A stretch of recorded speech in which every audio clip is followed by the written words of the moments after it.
નાઉ હવે આપણે જોઈએ એન્ડોસિમ્બાયોટિક હાઇપોથેસિસ. હવે એન્ડોસિમ્બાયોટિક હાઇપોથેસિસની અંદર આપણને એમ કીધું છે કે જેમ જેમ અહીંયા ટાઈમ રિપ્રેઝન્ટ કર્યો છે કે જેમ જેમ ટાઈમ પસાર થતો જાય છે એમ એમ કઈ રીતે યુકેરિયોટ્સનું અસ્તિત્વ આવતું જાય છે. બરાબર. તો સૌપ્રથમ અહીંયા શું કીધું છે કે એક સેલની વાત કરીએ. એક સેલની અંદર ડીએનએ છે, સાયટોપ્લાઝમ હશે. આ કોણ છે તો કે એન્સેસ્ટ્રલ પ્રોકેરિયોટ. એન્સેસ્ટ્રલ એટલે કે એક પૂર્વજ જે કહી શકાય એવું એક પ્રોકેરિયોટિક માઇક્રો ઓર્ગેનિઝમ છે. તો એની અંદર જેમ આ ટાઈમ આગળ પસાર થાય છે તો આ ટાઈમ જેમ આગળ પસાર થાય છે એમ શું થાય છે પછી એની અંદર infolding of plasma membrane. Plasma membrane અંદરની સાઈડ ફોલ્ડિંગ થઈ શકતું હોય એવો એની અંદર કંઈક ચેન્જ આવે છે. પછી શું થાય છે તો કે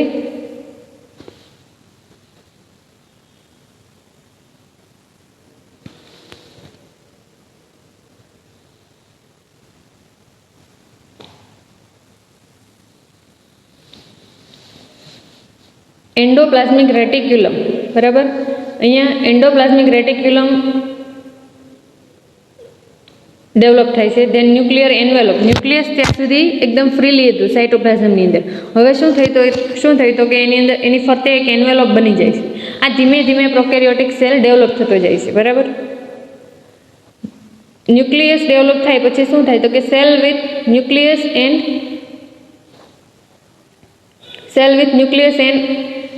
એન્ડોમેમ્બ્રેન સિસ્ટમ. હવે સેલની અંદર ન્યુક્લિયસ વેલ ડેવલપ થઈ ગયું છે. પછી શું તો કે એની પાસે ઇન્ગલ્ફ કરવું એટલે કે ગળી જવું. તો અહીંયા આપણે જોઈ શકીએ છીએ કે આ જે સેલની કિનારી હોય એનું મેમ્બ્રેન હોય ત્યાંથી એ ફોલ્ડિંગ કરી અને બહારના ઓર્ગેનિઝમને પોતે ઇન્ગલ્ફ કરે એટલે કે અંદર ગળી જઈ શકે એવી કેપેસિટી એનામાં આવી ગઈ હોય એટલે કે ઇન્ગલ્ફિંગ ઓફ એરોબિક હેટ્રોટ્રોપિક પ્રોકેરિયોટ્સ.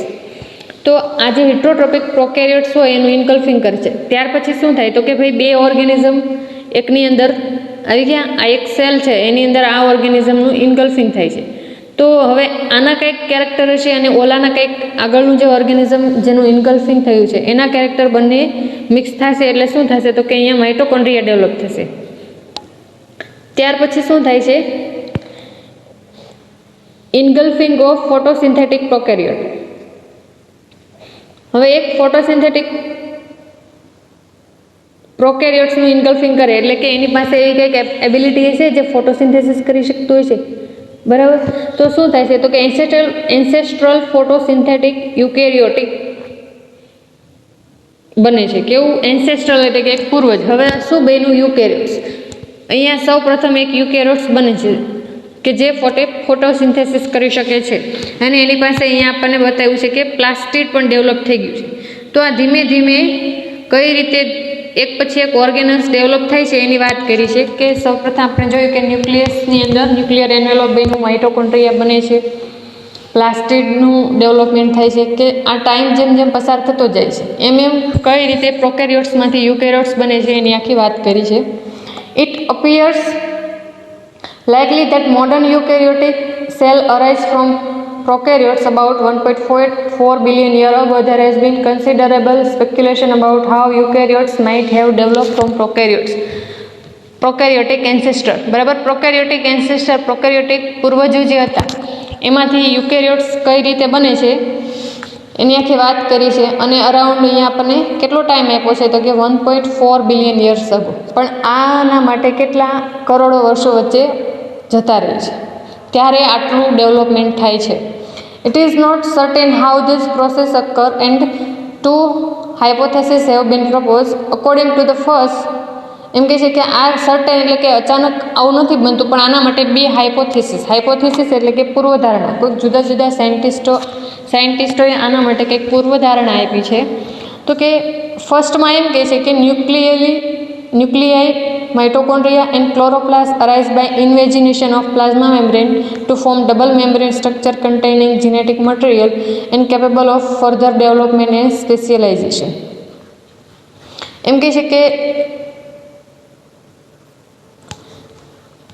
જે પહેલું હાઇપોથેસિસ છે એના માટે એવું કહેવામાં આવ્યું છે કે ભાઈ ન્યુક્લિયસ, માઇટોકોન્ડ્રિયા, ક્લોરોપ્લાસ્ટ છે એ ક્યાંથી આવે છે તો કે ઇન્વેજિનેશન ઓફ પ્લાઝમા મેમ્બ્રેન જે આ ઓર્ગેનિઝમને ઇન્વેજિનેશન એટલે કે ઇન્ગલ્ફિંગ કરી જાય છે. બરાબર. અને એનું ડબલ મેમ્બ્રેન બને છે. એમ એક ઓર્ગેનિઝમની અંદર બે ઓર્ગેનિઝમના કેરેક્ટર ભેગા થાય અને બંનેનું જીનેટિક મટીરિયલ કમ્બાઈન થાય અને એવી રીતના ડેવલપમેન્ટ થયું છે. The similarities between chloroplast, mitochondria and modern bacteria are due to conservation of primitive prokaryotic features by the slowly changing organism. હવે અમુકમાં એમ કીધું છે કે આ ઓર્ગેનિઝમ જેમ જેમ ડેવલપ થતા જાય છે તો એકવાર એની પાસે કંઈક એબિલિટી આવી ગઈ, ધારો કે ક્લોરોપ્લાસ્ટ આવી ગયું એટલે કે એ ફોટોસિન્થેસિસ કરી શકે છે, પછી એ એબિલિટી પોતે જાળવી રાખે છે એટલે એની અંદર કંઈક ચેન્જ આવીને પોતે યુકેરિયોટ્સ બન્યું છે એમ પણ કહી શકાય છે. તો according to the more popular endosymbiotic hypothesis the first event was nucleus formation in the pro eukaryotic cell. પણ એમ કહે છે કે હા, આ હાઇપોથેસિસ જે પૂર્વધારણા શું કહેવા માગે છે તો કે આ ન્યુક્લિયસનું જે ફોર્મેશન છે એ ફર્સ્ટ ઇવેન્ટ એટલે કે સૌ પ્રથમ પ્રક્રિયા કઈ થઈ છે તો કે ન્યુક્લિયસનું ફોર્મેશન થયું છે. અને જ્યારે પ્રોકેરિયોટ્સ પાસે વેલ ડેવલપ ન્યુક્લિયસ આવી જાય એને શું કીધું છે? Pro eukaryotes.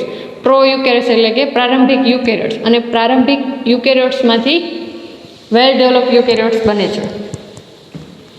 The ancestral eukaryotic cell may have developed from fusion of ancient bacteria and archaea. હવે એમ કહે છે કે એન્સેસ્ટ્રલ યુકેરિયોટ્સ કોના દ્વારા બને છે તો કે ફ્યુઝન, કોઈ બે ઓર્ગેનિઝમ, અહીંયા આપણને બેક્ટેરિયા અને આર્કિયા બંનેનું ફ્યુઝન એટલે એકબીજા સાથે જોડાય અને એનું બંનેનું જીનેટિક મટીરિયલ એક થઈ ગયું અને એમાંથી કંઈક નવું ડેવલપ થયું, એને શું કીધું છે? Eukarya. Possibly a gram negative bacteria host cell that had lost its cell wall engulf an archaean to form an endosymbiotic association. Gram-negative bacterial host cell that had lost its cell wall. એમ કે છે કે ગ્રામ negative bacteria હોય જે પોતે as a host cell હોય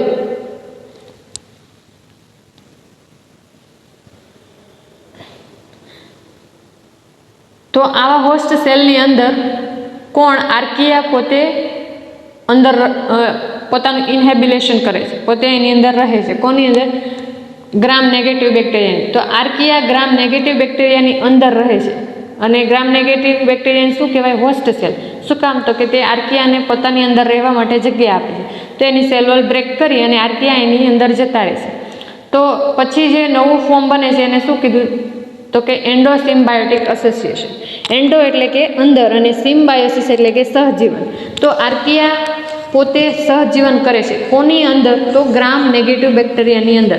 તો જેથી કરીને કંઈક નવા ઓર્ગેનિઝમ બનતા જાય છે એવું કહેવા માંગે છે. The archaean subsequently lost its cell wall and plasma membrane while the host bacteria developed membrane infold. હવે જો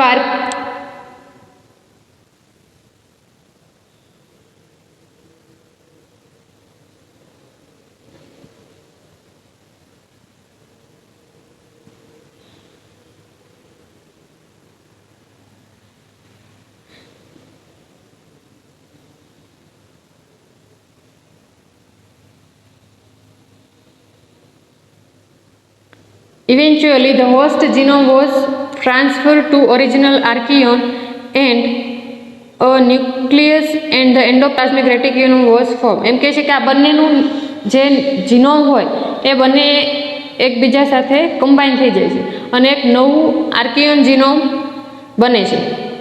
both bacterial and archaeal gene could be lost during formation of eukaryotic genome. તો હવે જો બેક્ટેરિયાનું જીનોમ હતું એ પણ જતું રહેશે અને આર્કિયાનું જીનોમ હતું એ પણ જતું રહેશે.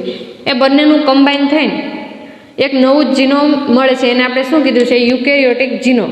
તો આવી રીતના બે ઓર્ગેનિઝમ એકબીજા સાથે કમ્બાઈન થાય છે અને કંઈક જીનોમિક ચેન્જ આવતો જાય છે, બરાબર. એઝ વેલ એઝ એની ઓર્ગેનલ્સ પણ ડેવલપ થતી જાય છે. ઓર્ગેનલ્સ એક પછી એક વધતી જાય છે. ધારો કે માઇટોકોન્ડ્રિયા છે, રાઇબોઝોમ્સ છે, ક્લોરોપ્લાસ્ટ છે, પ્લાસ્ટિડ છે, આ બધા એક પછી એક વધતા જાય છે. તો આવી રીતે યુકેરિયોટિક જીનોમનું અસ્તિત્વ થાય છે અને પોતે યુકેરિયોટ્સ પોતે અસ્તિત્વમાં આવે છે. હવે આપણે નેક્સ્ટ જોઈએ. It should be noted that many believe that the archaea and eukarya are more closely related than this hypothetical scenario. This hypothetical scenario implies. હવે એમ કહે છે કે આર્કિયા એન્ડ યુકેરિયા એકબીજાની મોર ક્લોઝલી એટલે કે એકબીજાને વધારે પડતા સમાન છે. They propose that the eukaryotic line diverged from the archaea and then the nucleus form possibly from the Golgi apparatus. હવે એમ કહે છે કે એનું યુકેરિયોટિકની જે ડાયવર્સિફિકેશન થાય છે એ શેનામાંથી થાય છે તો કે આર્કિયા. આપણે હમણાં ક્લાસિફિકેશન જોયું, ફાઇલોજેનેટિક ટ્રી જોઈ, એમાં બેક્ટેરિયા અને આર્કિયા હતું, પણ આર્કિયામાંથી એક અલગ ડાયવર્જન્સ મળતું હતું. એ શેનું હતું? યુકેરિયોટ્સનું. ધેન શું કહે છે કે ન્યુક્લિયસ ફોર્મ થાય છે, ધેન ગોલ્ગી એપેરેટસ ફોર્મ થાય છે, then mitochondria and chloroplast appear to have develop later. ત્યાર પછી કોણ? તો કે માઇટોકોન્ડ્રિયા અને ક્લોરોપ્લાસ્ટ પણ ડેવલપ થાય છે. The free living fermenting ancestral eukaryote with its nucleus establish a permanent symbiotic relationship with photosynthetic bacteria with then evolve into chloroplast. હવે એમ કહે છે કે આ જે ફર્મેન્ટિંગ એન્સેસ્ટ્રલ યુકેરિયોટ્સ, એ જે યુકેરિયોટ્સ હતા તે કેવા હતા? એનેરોબિક. આપણે આગળ જોયું હતું. તો એનેરોબિક ઓર્ગેનિઝમ પોતે ફોટોસિન્થેટિક ઓર્ગેનિઝમ સાથે રિલેશનશિપ રાખે છે, સિમ્બાયોટિક રિલેશનશિપ. સિમ્બાયોટિક એટલે કે સહજીવન. તો હવે એનેરોબિક પાસે એવા કેરેક્ટર રહેશે કે તે ઓક્સિજન વગર પોતે જીવી શકતા હોય. એન્ડ ફોટોસિન્થેટિક ઓર્ગેનિઝમ કોને કહેવાય? તો કે એવા ઓર્ગેનિઝમ કે જે પોતે ફોટોસિન્થેસિસ, પ્રકાશ સંશ્લેષણ કરે છે. તો આ બંને એકબીજા સાથે એનું ફ્યુઝન થઈને અને એક નવા ટાઈપના ઓર્ગેનિઝમ બનશે. એને શું કીધું છે અહીંયા? ક્લોરોપ્લાસ્ટ. ત્યાર પછી એક નવો ઓર્ગેનિઝમનો ક્લાસ આવશે, બરાબર, કે જે ક્લોરોપ્લાસ્ટ કન્ટેનિંગ માઇક્રો ઓર્ગેનિઝમ કહેવાશે. આ ક્લોરોપ્લાસ્ટ શું છે? તો કે એક ઓર્ગેનલ્સ છે તે જે ફોટોસિન્થેસિસ માટે જવાબદાર છે. તો આ ઓર્ગેનિઝમ એવા પછી બની જશે, એનું ઇવોલ્યુશન એવું થશે કે એની પાસે ક્લોરોપ્લાસ્ટ આવી જશે અને એક ક્લોરોપ્લાસ્ટ કન્ટેનિંગ ઓર્ગેનિઝમ તરીકે ઓળખાશે. Cyanobacteria have been considered the most likely ancestor of chloroplast. તો આ જે ક્લોરોપ્લાસ્ટ કન્ટેનિંગ માઇક્રો ઓર્ગેનિઝમ છે એના એન્સેસ્ટર એટલે કે પૂર્વજો કોણ કહેવાય? સાયનોબેક્ટેરિયા. સાયનોબેક્ટેરિયાનું આપણું બીજું નામ શું હતું? તો કે બ્લુ ગ્રીન આલ્ગી. આલ્ગી હોય એ કેવી હોય? તો કે તે પોતે ફોટોસિન્થેસિસ કરી શકતી હોય. Then prochloron has become the favourite candidate. Prochloron lies within marine invertebrate and resembles chloroplast in containing both chlorophyll a and b but not phycobilins. હવે પ્રોક્લોરોન નામના જે ઓર્ગેનિઝમ એની અંદર જે ઓર્ગેનિઝમ કન્સિડર કરવામાં આવતા હશે એ મરાઇન ઇન્વર્ટિબ્રેટ્સની અંદર પોતે એની અંદર જીવતા હશે, બરાબર. ઇન્વર્ટિબ્રેટ્સ એના હોસ્ટ સેલ હશે, એની અંદર આ જીવતા હશે. એની પાસે એવી એબિલિટી છે કે જે પોતે ફોટોસિન્થેસિસ કરી શકે છે, પણ એની પાસે ક્લોરોફિલ, આપણે જે રંજક દ્રવ્યો કહીએ છીએ, એ કયા પ્રકારના છે? તો કે બે, એક ક્લોરોફિલ એ અને ક્લોરોફિલ બી. પણ એની પાસે ફાઇકોબિલિન નથી. આ ફાઇકોબિલિન જે છે એ એની પાસે નથી, બરાબર. તો એ આ ક્લોરોપ્લાસ્ટ કન્ટેનિંગ ઓર્ગેનિઝમથી અલગ પડે છે. The existence of this bacterium suggests that chloroplasts arise from a common ancestor of prochlorophytes and cyanobacteria. તો હવે આ ક્લોરોપ્લાસ્ટ કન્ટેનિંગ માઇક્રો ઓર્ગેનિઝમ જે છે એ યા તો પ્રોક્લોરોફાઇટ્સમાંથી આવ્યા છે યા તો સાયનોબેક્ટેરિયાનામાંથી આવ્યા છે, બરાબર. Mitochondria arise from an endosymbiotic relationship between the free living primitive eukaryotes and bacteria with aerobic respiration and ancestor of three modern groups: Agrobacterium, Rhizobium and Trichomes. આ ત્રણેય ઓર્ગેનિઝમ જે છે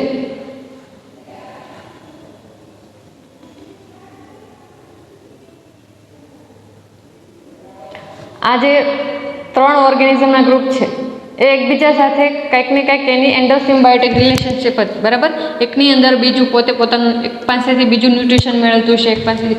તો એમ બે ઓર્ગેનિઝમનું ફ્યુઝન થઈ, બે ઓર્ગેનિઝમ કમ્બાઈન થઈ અને એના કેરેક્ટર કમ્બાઈન થવા મળે, તો જેથી કરીને શું થાય? તો કે એની અંદર કંઈક નવી જ એબિલિટી ડેવલપ થાય. તો અહીંયા શેની વાત કરી છે? તો કે એરોબિક રેસ્પાયરેશન કરી શકે છે. એરોબિક રેસ્પાયરેશન કરી શકે છે એનો મતલબ શું? તો કે એની પાસે માઇટોકોન્ડ્રિયા હશે, બરાબર. તો આ ત્રણેય વચ્ચે ઇન્ટર રિલેશનશિપના લીધેથી માઇટોકોન્ડ્રિયા ડેવલપ થયું છે.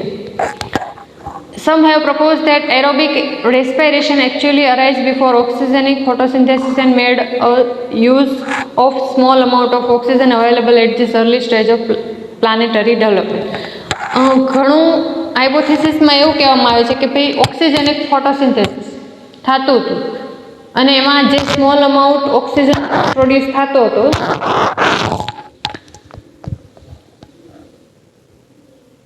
ત્યાર પછીથી આ એરોબિક રેસ્પાયરેશનનું અસ્તિત્વ આવ્યું. કેમ કે એરોબિક રેસ્પાયરેશન કરે કોણ? તો કે જે ઓર્ગેનિઝમ પોતે એરોબ્સ હોય, જેને ઓક્સિજનની જરૂર હોય એવું. તો એવા અમુક ઓર્ગેનિઝમ ડેવલપ થયા કે જેને ઓક્સિજનની જરૂર હતી અને એ પોતે એરોબિક રેસ્પાયરેશન કરવા માંડ્યા. તો એમ કહે છે કે ત્યાર પછીથી aerobic respiration and aerobic respiration કરતા ઓર્ગેનિઝમનું અસ્તિત્વ આવ્યું. The exact sequence of development is still unclear. જો શું કીધું છે કે એક્ઝેક્ટ એટલે કે પરફેક્ટ સિક્વન્સ કે જે ડેવલપમેન્ટ વિકાસ કોનો? માઇક્રો ઓર્ગેનિઝમ, એ અનક્લિયર છે, હજી સુધી કોઈ જાણી શક્યું નથી. કેમ કે કોણ કોના એન્સેસ્ટર, કયા ઓર્ગેનિઝમ કોના એન્સેસ્ટર છે, કોણ શેમાંથી આવ્યા છે, ત્યાર પછી વચ્ચે કેટલા ઓર્ગેનિઝમ ડેવલપ થયા, એ સાવ પૂરેપૂરું તો કોઈ જાણી શક્યું નથી. The endosymbiotic hypothesis has received support from the discovery of an endosymbiotic cyanobacterium that inhabit the biflagellate protist, that is Cyanophora paradoxa, and acts as its chloroplast. હવે એમ કહે છે કે એન્ડોસિમ્બાયોટિક હાઇપોથેસિસ રિસીવ કરવામાં આવ્યું હતું, પણ એના માટે સપોર્ટ શેના દ્વારા મળ્યું? તો કે from the discovery of an endosymbiotic cyanobacteria that inhabit the biflagellate protist. આ સાયનોબેક્ટેરિયા કોની અંદર પોતે રહેતા હતા? બાયફ્લેજેલેટ પ્રોટિસ્ટ, જેનું નામ આપ્યું છે આપણને સાયનોફોરા પેરાડોક્ઝા. તો આ ઓર્ગેનિઝમની અંદર સાયનોબેક્ટેરિયા પોતે રહેતા હતા. તો જેથી કરીને શું થયું? તો કે આ જે સાયનોફોરા પેરાડોક્ઝા એની પાસે ક્લોરોપ્લાસ્ટ આવી ગયું. સૌપ્રથમ કોણ લાવ્યું હતું ક્લોરોપ્લાસ્ટ? સાયનોબેક્ટેરિયા. બરાબર. તો હવે સાયનોબેક્ટેરિયા આજે સાયનોફોરા પેરાડોક્ઝાની સેલ વોલ તોડી અને એની અંદર રહેવા લાગ્યું. ઇનગલ્ફ કરે છે. કોણ? સાયનોફોરા એને ઇનગલ્ફ કરે છે અને એની અંદર જતું રહે છે. કોણ? સાયનોબેક્ટેરિયા. તો જેથી કરીને આની પાસે પણ હવે ક્લોરોપ્લાસ્ટ આવી ગયું. This endosymbiont called cyanelle. તો આ ટાઈપનો જે એન્ડોસિમ્બાયોટિક રિલેશનશિપ થઈ અને જે ટાઈપના ઓર્ગેનિઝમ બન્યા એને કયા ટાઈપના ઓર્ગેનિઝમ કીધા છે? સાયનેલા યા તો સિયાનેલા તમે કહી શકો છો. Resemble the cyanobacteria in its photosynthetic pigment system and fine structure and it is surrounded by a peptidoglycan layer. Resembles એટલે કે મળતા આવે છે કોને? સાયનોબેક્ટેરિયાને. કઈ બાબતે? તો કે એનું સ્ટ્રક્ચર અને એનું પેપ્ટિડોગ્લાયકનનું જે લેયર બનેલું છે, પેપ્ટિડોગ્લાયકનનું જે લેયર બનેલું છે એના લીધેથી. તો આજે સાયનેલા અને આપણને કોણ? સાયનોબેક્ટેરિયા, આ બંને એકબીજાને મળતા આવે છે. It is differ from cyanobacteria in lacking the lipopolysaccharide outer membrane characteristic of gram negative bacteria. પણ આ જે સાયનેલા હતા એ સાયનેલા ક્યારે કહેવાના? તો કે સાયનોબેક્ટેરિયા સિયાનોફોરા પેરાડોક્ઝાની અંદર રહેતા હતા. હવે એની અંદર રહેવા માંડ્યા તો એનું જે મેમ્બ્રેન હશે એ કંઈક અલગ કમ્પોનન્ટનું બનેલું છે. આપણને શું કીધું? ડબલ લેયર, આઉટર લેયર, એનું આઉટર મોસ્ટ લેયર છે એ લિપોપોલિસેકેરાઇડનું બનેલું છે. તો આ જે સાયનેલા છે એની પાસે લિપોપોલિસેકેરાઇડનું આઉટર લેયર છે, જ્યારે સાયનોબેક્ટેરિયા પાસે નથી. તો જેથી કરીને બંને એકબીજાથી અલગ પડે છે. The cyanelle may be recently established endosymbiotic that is evolving into chloroplast. તો આ જે સાયનેલા છે એની અંદર એનું એન્ડોસિમ્બાયોટિક રિલેશનશિપ થઈ અને નવું ઇવોલ્યુશન થયું. એને શું કીધું છે આપણે? Chloroplast containing organism. Further support is provided by RNA trees which locate chloroplast RNA within the cyanobacteria. At present, both hypotheses have supported. It is possible that new data may help resolve the issue of everyone's satisfaction. હવે એમ કહે છે કે આની અંદર એક issue જોવા મળે છે કે એક હાઇપોથેસિસ કંઈક અલગ કહે છે અને બીજું હાઇપોથેસિસ કંઈક અલગ કહે છે. તો હવે કંઈક નવો ડેટા, ન્યૂ ડેટા મળી જાય તો આ બંને હાઇપોથેસિસ વચ્ચે એક સોલ્યુશન આવી જાય. એમ કહેવામાં આવે છે કે ભાઈ આ જે ક્લોરોપ્લાસ્ટ કન્ટેનિંગ ઓર્ગેનિઝમ છે એ ડાયરેક્ટલી સાયનોબેક્ટેરિયામાંથી આવ્યા છે અને એકમાં એવું કહેવામાં આવે છે કે ભાઈ આ ક્લોરોપ્લાસ્ટ કન્ટેનિંગ ઓર્ગેનિઝમ છે એ સાયનોબેક્ટેરિયામાંથી સાયનેલા બન્યા અને સાયનેલામાંથી પછી ક્લોરોપ્લાસ્ટ કન્ટેનિંગ બન્યા છે. તો બંને હાઇપોથેસિસ શું કહેવા માગે છે કે ભાઈ બંનેનું જે ઇવોલ્યુશન, કોનું? અહીંયા ક્લોરોપ્લાસ્ટ કન્ટેનિંગ ઓર્ગેનિઝમનું ઇવોલ્યુશન છે એ કઈ રીતે થયું છે. એકમાં એમ કહે છે કે સાયનોમાંથી સાયનેલા અને સાયનેલામાંથી ક્લોરોપ્લાસ્ટ, અને એકમાં એમ કહે છે કે ડાયરેક્ટ સાયનોમાંથી ક્લોરોપ્લાસ્ટ બન્યું છે. However, this hypothesis concerns processes that occur in the distant part and cannot be directly observed. એમ કહે છે કે આ હાઇપોથેસિસ કંઈ ડાયરેક્ટલી ઓબ્ઝર્વ નથી કરવામાં આવી. આના માટે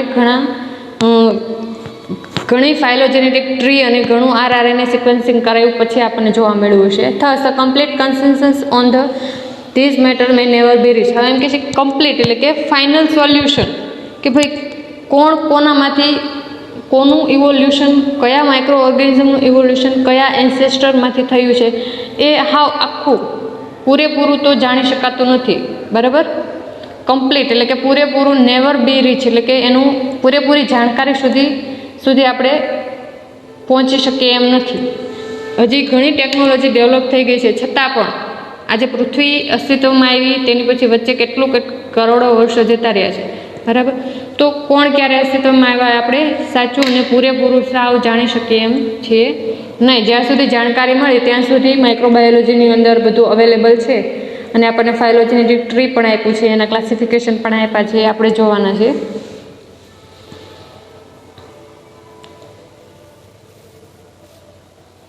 તો અહીંયા સુધી આપણે જોઈ લીધું કે એન્ડોસિમ્બાયોટિક હાઇપોથિસિસમાં શેની વાત કરી છે, કઈ રીતે પ્રોકેરિયોટ્સમાંથી યુકેરિયોટ્સ બને છે.